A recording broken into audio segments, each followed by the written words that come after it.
You need four things to pass this exam. One is consistency, second is calmness, both physical and mental. Third is being concise, कि अपना sources को limit करना ताकि आप उसको revise कर सको. And fourth is common sense. मतलब लोग रटने के चक्कर में common sense भूल जाते हैं. And the process of Sankalp mains batch में follow करते हैं, we make you think in the class. How was that helpful in your examination? That is actually मेरे लिए तो बहुत ही आई ओपनर था, क्योंकि आई रिमेंबर जब मैंने पहला 1-2 क्लासेस लिया तो सर आपका हैबिट था ना कि लाइक गिव 5 मिनट्स कि तुम्हें सोच के पॉइंट्स लिखना है, और मैं 2 पॉइंट्स 3 पॉइंट्स लिख पाती थी बिकॉज मैंने कभी कंटेंट ही नहीं पढ़ा था, तो मुझे बिल्कुल भी आइडिया नहीं था. और आई थिंक अगर जिन्होंने कंटेंट पढ़ा भी होता है ना उनके लिए भी आंसर पॉइंट्स जनरेट करना बहुत मुश्किल होता है. तो पहला 1 मंथ आई रियली स्ट्रगल्ड क्योंकि मुझे आता ही नहीं था आंसर कैसे देते हैं.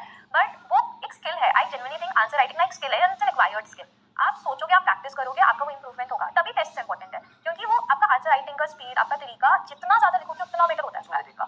And with her, she worked for 6 years. कोई background नहीं, कोई previous preparation नहीं. Directly अक्टूबर में start किया. First prelims I think so मई में दिया.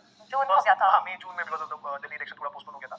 When was your main? September I guess. September. 90 days you had I guess. क्योंकि वो postpone हो गया था तो the number of days were not increased. Yeah. And cleared mains also, cleared interview also. मतलब it is like a dream journey for every aspirant. For every aspirant. And before that I would like to ask you कि मतलब ऐसे कौन से 5 चीजें आपने सही की, आपको लगता है कि यार मतलब जैसे आपने 4 चीजें तो बता दी, लेकिन 5 things that really help you कि ये preparation strategy, not any coaching or with things with respect to your approach, ऐसे 5 चीजें that completely transform made you from a beginner to a ranker. वो चीज के बारे में मैं चाहता हूँ कि स्टूडेंट्स के साथ आप डिस्कस करें, क्योंकि आपकी जर्नी एक यूनिक जर्नी है.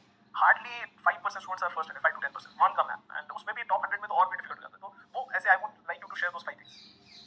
So on the top of my mind, first is definitely PYQs. हम PYQs का वैल्यू अंडर एस्टिमेट करते हैं, चाहे प्रीलिम्स हो चाहे मेंस हो.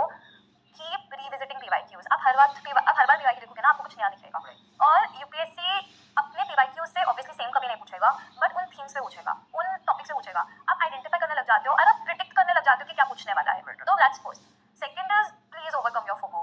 मार्केट में इतना मटेरियल है और इतना रिसोर्सेज है, लोग ट्रस्ट नहीं करते अपने सोर्सेज को या बेसिक सोर्सेज को. लाइक मेरा जर्नी में मैंने बहुत बेयर मिनिमम सोर्सेज से पढ़ाई किया है, क्योंकि मेरे पास टाइम नहीं था. तो बट मैं उसको बहुत बार रिवाइज करती थी. मतलब मैंने अपने प्री के नोट शायद 10 बार और अपने मेंस के नोट शायद 5 बार रिवाइज किए होंगे, जस्ट बिकॉज मैंने एक रिविजन स्ट्रैटेजी बना लिया था अपना कि मैं कैसे कम टाइम में ज़्यादा रिविजन कर सकूँ.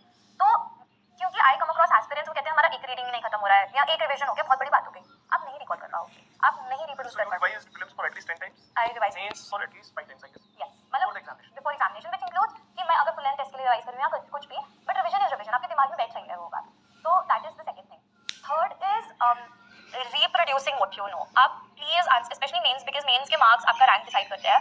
आप प्लीज आंसर राइटिंग पे फोकस कीजिए. और आंसर राइटिंग कन्वेंशनल नहीं रहा है. अब जैसे 2019 2020 के टॉपर्स होते थे वो एसेज लिखते थे या फिर पॉइंट्स पे लिखते थे, but in a specific way.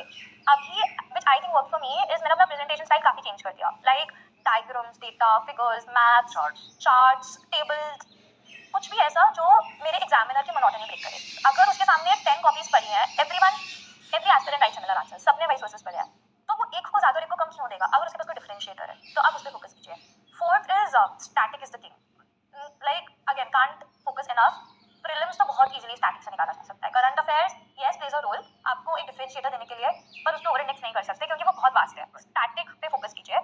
And fifth is just again be consistent. आप मतलब कुछ नहीं हो सकता अगर कंसिस्टेंसी नहीं है. एंड लास्ट में तो obviously it's a luck factor as well. You believe that ये थोड़ा लक फैक्टर मुझे तो बहुत ज़्यादा लगता है.